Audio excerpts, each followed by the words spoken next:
La pregunta número 3. ¿Cuál es la pregunta clave para el estudio de esta noche? Y la pregunta clave es la siguiente: ¿qué debe hacer la iglesia mientras espera a su novio? Dicho de otra manera, ¿qué quiere decirnos Jesús, el novio, en este momento a nosotros, la iglesia, mientras esperamos su regreso? Mientras esperamos las bodas del Cordero, ¿qué tiene que decirnos a nosotros, la novia comprada con su sangre? Y creemos que una respuesta la encontramos en el texto base de esta noche, Mateo 25, versículos 1 al 13, el cual le pido que lo lean conmigo. Dice: entonces el reino de los cielos será semejante a 10 vírgenes que, tomando sus lámparas, salieron a recibir al novio. Y 5 de ellas eran insensatas y 5 prudentes. Porque las insensatas, al tomar sus lámparas, no tomaron aceite consigo. Pero las prudentes tomaron aceite en frascos junto con sus lámparas. Al tardarse el novio, a todas les dio sueño y se durmieron. Pero a medianoche se oyó un clamor: aquí está el novio, salid a recibirlo. Entonces todas aquellas vírgenes se levantaron y arreglaron sus lámparas. Y las insensatas dijeron a las prudentes: dadnos de vuestro aceite, porque nuestras lámparas se apagan. Pero las prudentes respondieron diciendo: no sea que no haya suficiente para nosotras y para vosotras. Id más bien a los que venden y comprad para vosotras. Y mientras ellas iban a comprar, vino el novio, y las que estaban preparadas, entraron con él al banquete de bodas, y se cerró la puerta. Después vinieron también las otras vírgenes diciendo: Señor, Señor, ábrenos. Pero respondiendo él, dijo: en verdad os digo que no os conozco. Velad pues, porque no sabéis ni el día ni la hora. De modo que vamos a tomar esta parábola para responder a la pregunta inicial: ¿qué debe hacer la iglesia? ¿Qué tiene Cristo que decir a su iglesia en este momento mientras ella espera su regreso en gloria? Y vamos a ver esta parábola versículo por versículo. De esa manera lo vamos a hacer. Así que leamos de nuevo el versículo 1. Dice: entonces el reino de los cielos será semejante a 10 vírgenes que, tomando sus lámparas, salieron a recibir al novio. Y hay 3 cosas que podemos resaltar de este primer versículo. Y es que esta parábola tiene una orientación real y una orientación nupcial. Vuelvo y repito, esta parábola tiene una orientación real, de realeza, pero también una orientación nupcial, de bodas. Esta parábola trata sobre un rey que a la vez es un novio. Noten: el reino de los cielos será semejante a 10 vírgenes que, tomando sus lámparas, salieron a recibir el novio. Noten la palabra reino, la palabra novio. Y es de pasajes como estos que extraemos el concepto de que Jesús es un rey comprometido. Si ven conmigo en el bosquejo, la primera pregunta dice: Jesús es presentado como ¿qué? En la parábola Jesús es presentado como un rey comprometido. ¿Es sobre un rey? ¿Es sobre un novio? Una orientación real, una orientación nupcial. El rey Jesús se comprometió con su iglesia, con su novia. Se fue a un largo viaje, pero un día regresará para casarse. Él es rey, él es novio. Además, en este primer versículo podemos ver que la parábola trata sobre el tiempo entre el compromiso y la boda. Vuelvo y repito, según el versículo 1, esta parábola tiene que ver con el tiempo entre el compromiso y la boda. Noten que se le llama aquí al personaje el novio. Todavía no es el esposo, pero no es un simple amigo, es el novio. De modo que es el tiempo entre el compromiso y la boda. En términos espirituales, hermanos, esta parábola trata con el tiempo entre la primera y la segunda venida de Jesús en gloria. El tiempo entre la primera venida de Jesús para comprometerse con su iglesia y la segunda venida de Jesús para casarse con la iglesia en las bodas del Cordero. Además, en tercer lugar, con relación al versículo 1, esta es una parábola que trata de vírgenes que esperan al esposo para recibirlo. Y voy a hacer un detenimiento aquí. Digo esto porque aquí no se describe a la iglesia como la novia, se describe la iglesia como vírgenes que esperan al novio para recibirlo. Pero no debemos tropezar con ese pensamiento. Hay pasajes donde se describe la iglesia como novia, aquí como doncellas que esperan al novio para recibirlo, porque el punto es mostrar cuál debe ser la actitud de la iglesia mientras espera el novio. Y usted dirá, ¿a quién representan estas vírgenes? Estas vírgenes representan a la iglesia visible. Si ven en la pregunta 4, dice, las vírgenes mencionadas en la parábola representan a la iglesia visible. Hermanos, no estamos hablando de cualquier persona. Las 10 vírgenes de la parábola, las 10 esperaban al novio. ¿Estamos captando el mensaje? Las 10 esperaban el novio. Ellas, las 10, profesaban que amaban y esperaban al novio.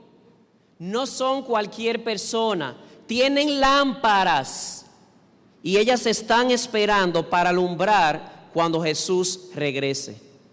¿Significa eso que las 10 representan verdaderos creyentes? Eso será algo que desarrollaremos a través del estudio.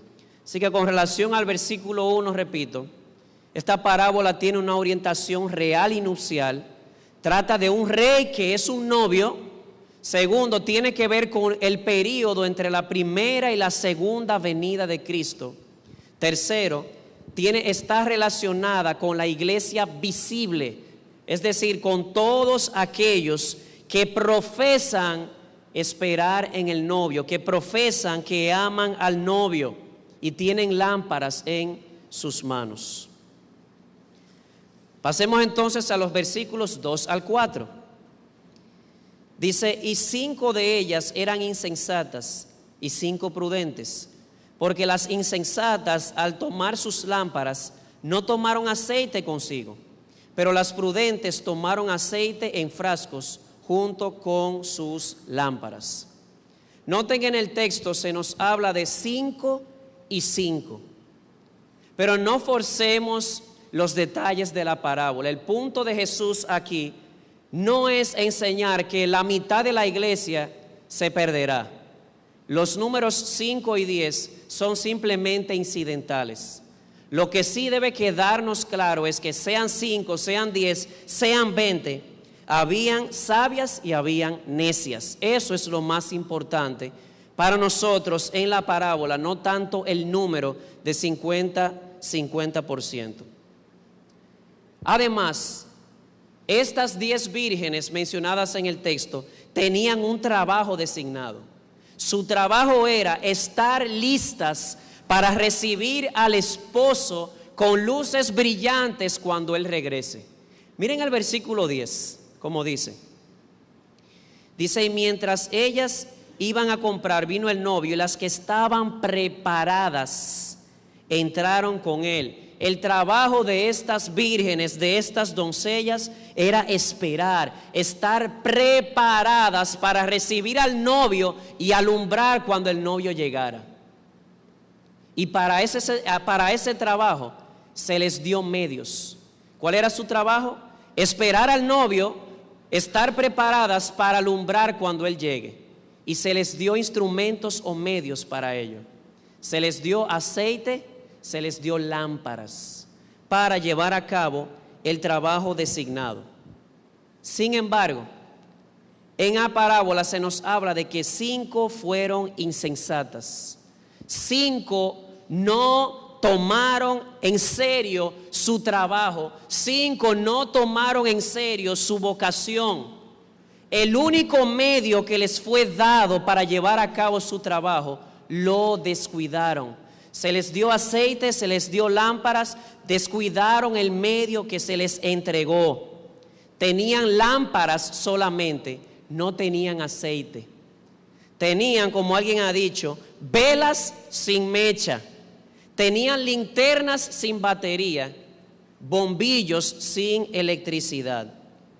Aplicado al plano espiritual, escucha esto, hermano, tenían la forma externa de la religión, pero sin ningún poder interior.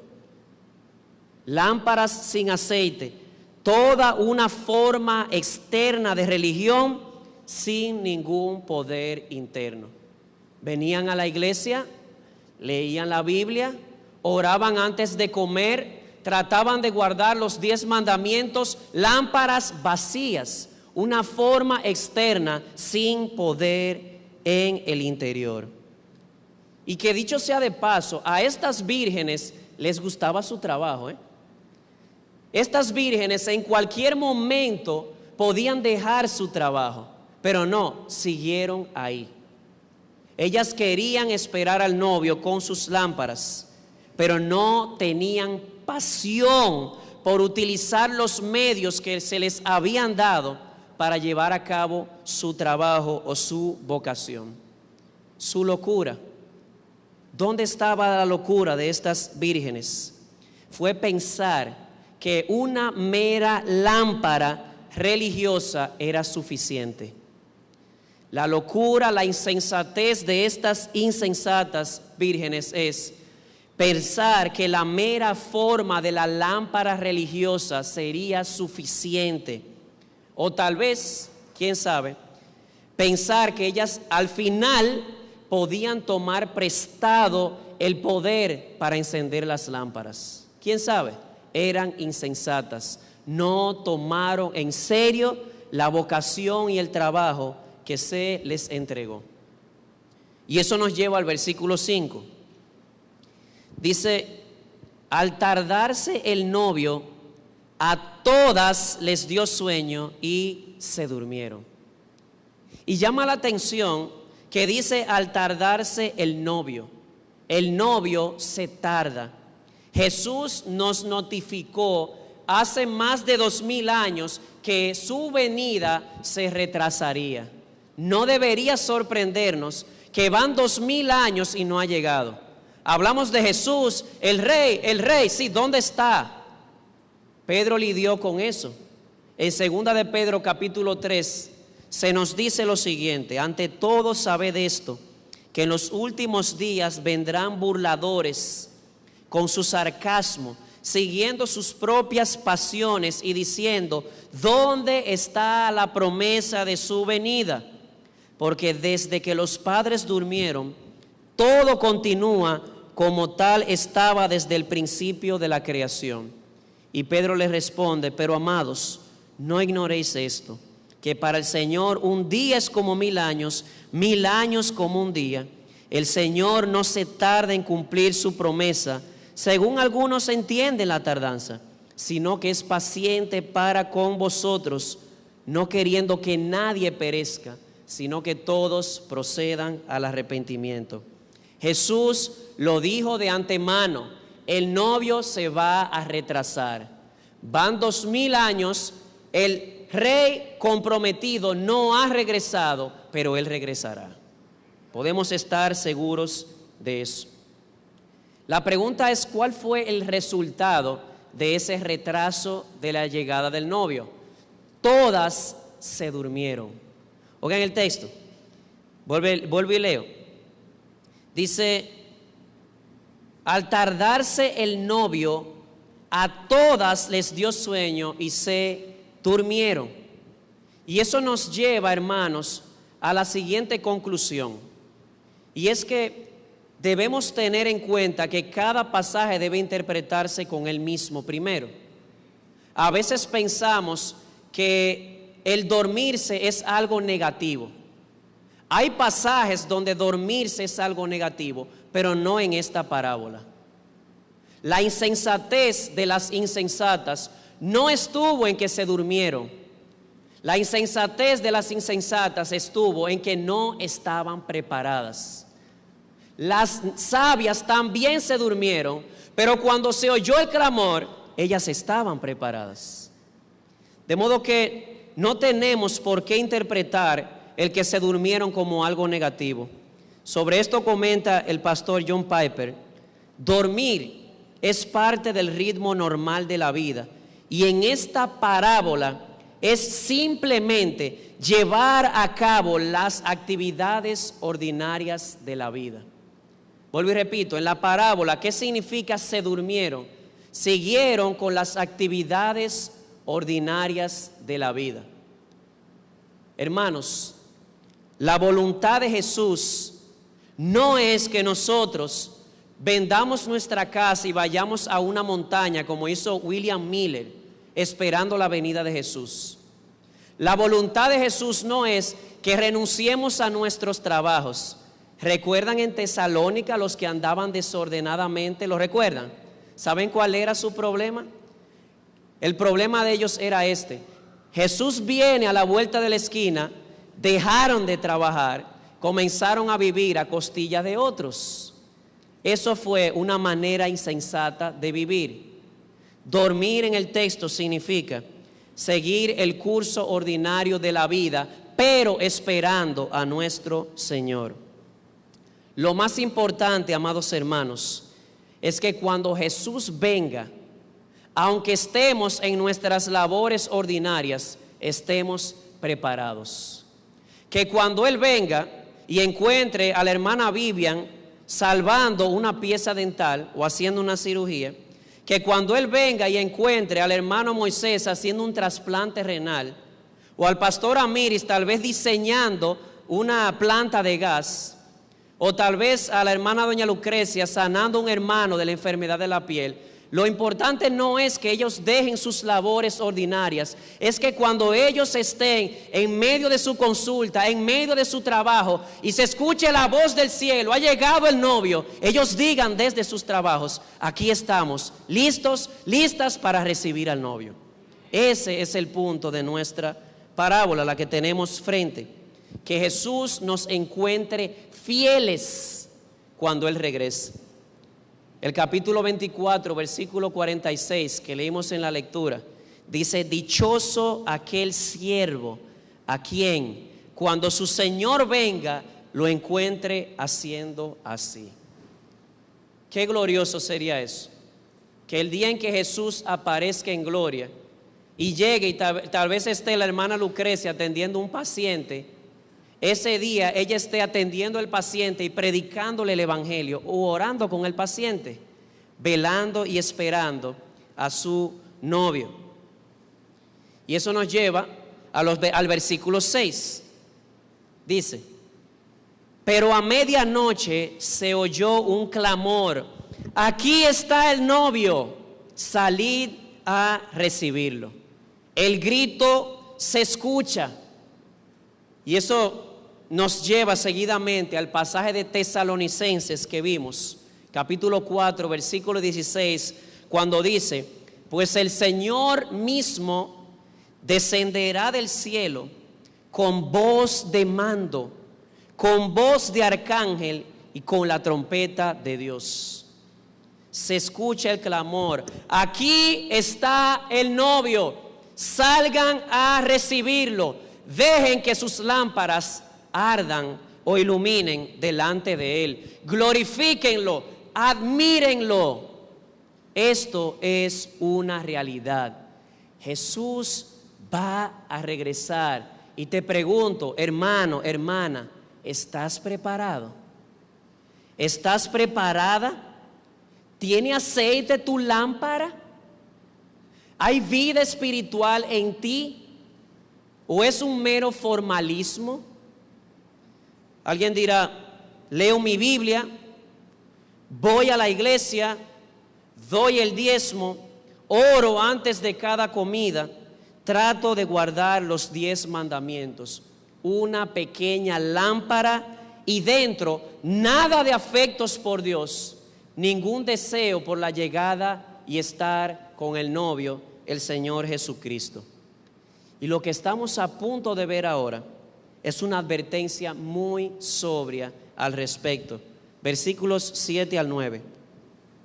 Entonces, todas aquellas vírgenes se levantaron y arreglaron sus lámparas. Hagan eso.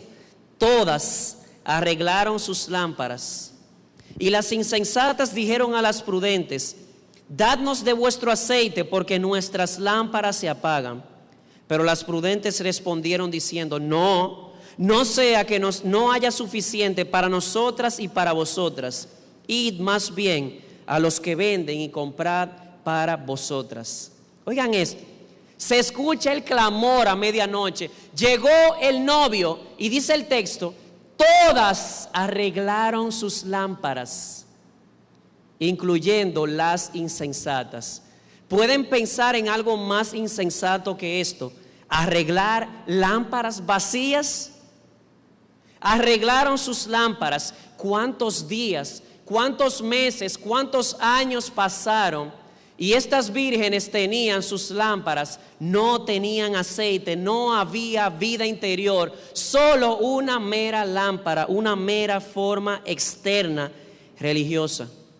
Descuidaron los medios que Dios les había dado para llevar a cabo su deber. Y entonces, además de la insensatez de preparar, de arreglar lámparas sin aceite, ahora piden lo imposible.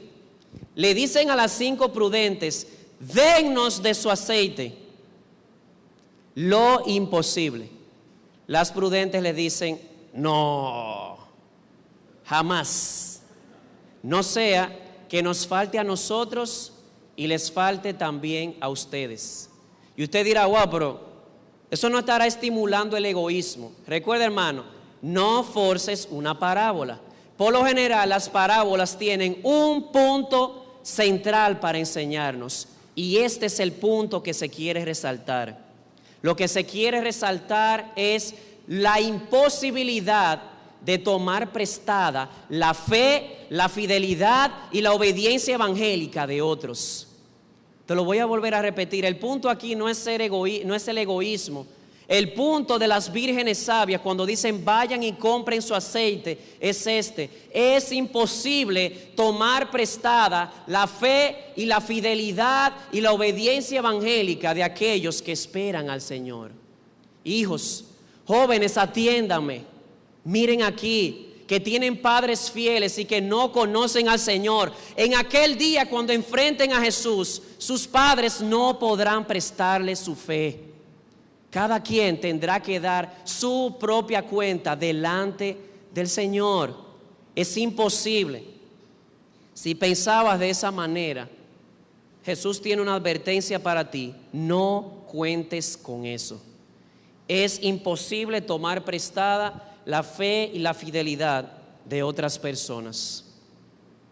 Y proseguimos a los versículos 10 al 12. Y mientras ellas iban a comprar, es decir, las insensatas, vino el novio, y las que estaban preparadas,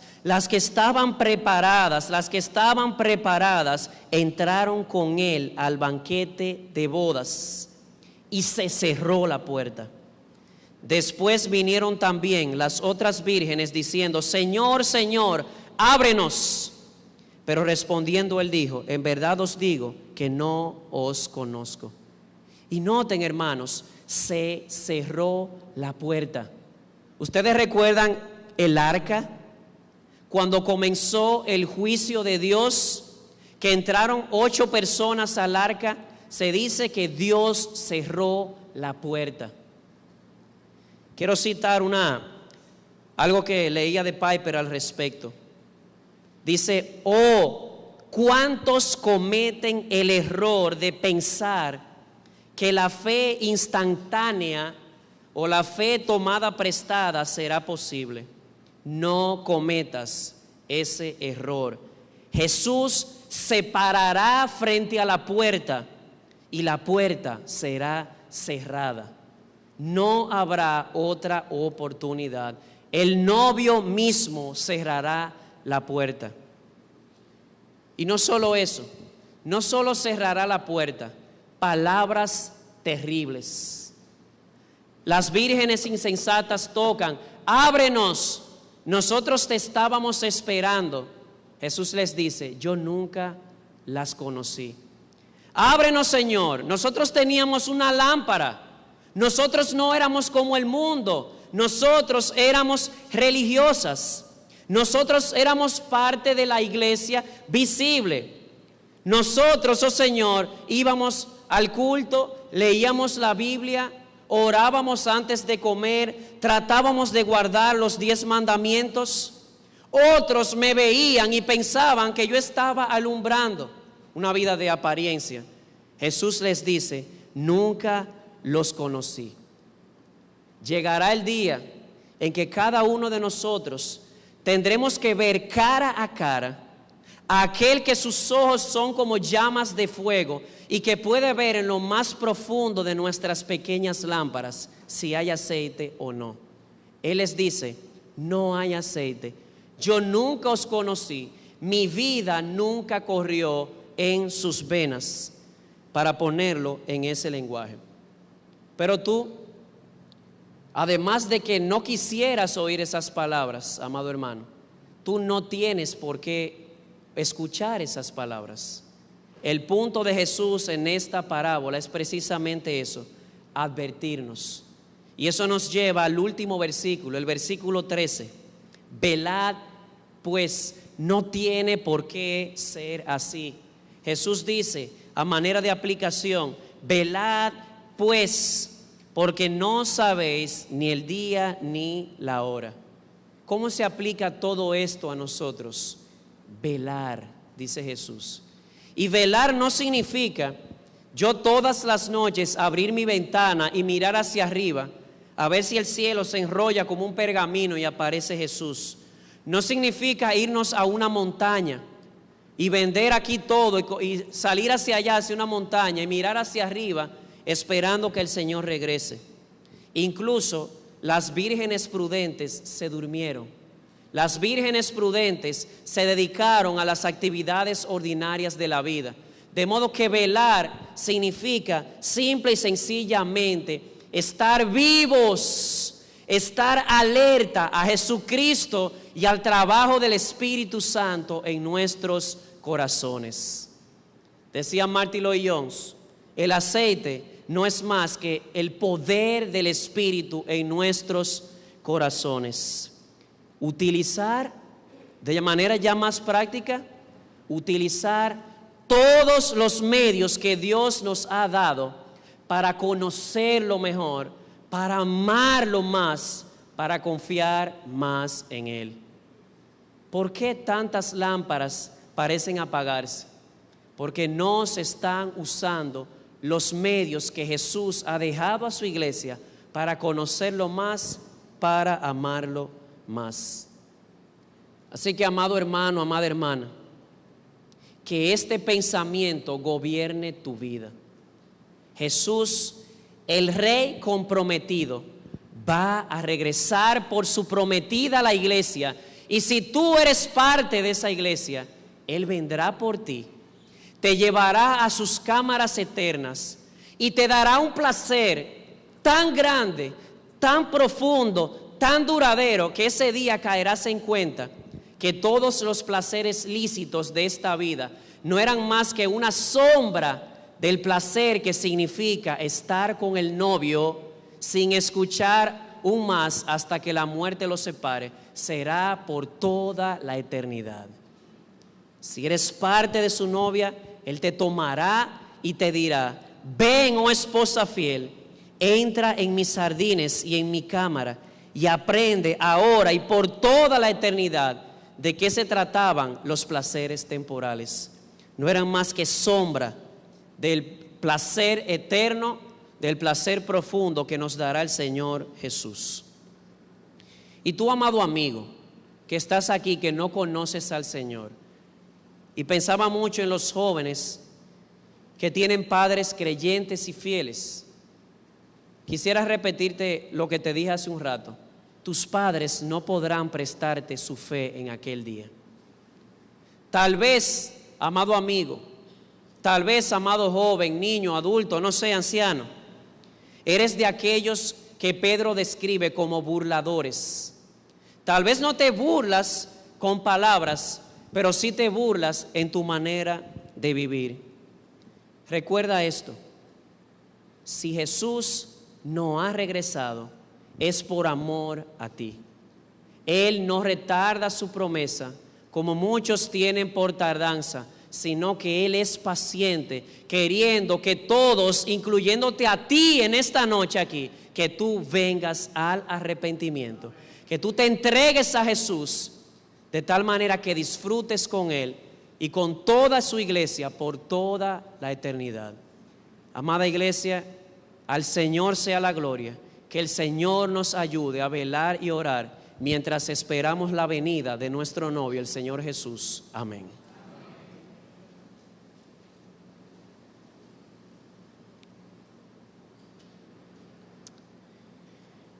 Oh Señor, al escuchar tu palabra, nuestros corazones tiemblan. Padre, no queremos ser de aquellos que solamente tienen una simple lámpara sin aceite. Padre, tenemos hambre y sed de justicia. Queremos una vida entera para ti, no solamente en lo exterior, aún nuestros corazones. Queremos amarte con toda nuestra mente, con todo nuestro corazón, con toda nuestra alma, con todas nuestras fuerzas. Ayúdanos, oh Señor, cada día, por el poder de tu Espíritu, a ser más diligentes en el uso de los medios de gracia que tú nos has dejado. Y que a través de ellos, esa llama en el corazón siga creciendo más y más, de tal manera que te amemos más a ti, oh Señor, y confiemos más en ti. De manera que en aquel día, cuando venga el Señor Jesús, a quien amamos, no importa que estemos haciendo una actividad ordinaria, estemos preparados para salir a recibirle y para alumbrar con nuestras lámparas. Señor, y si hay alguno aquí que todavía no te conoce, te rogamos, oh Padre, muéstrales tu benignidad. Muéstrales que si el Señor Jesús no ha venido, es por misericordia de manera individual hacia él o hacia ella, porque tú eres paciente y bondadoso.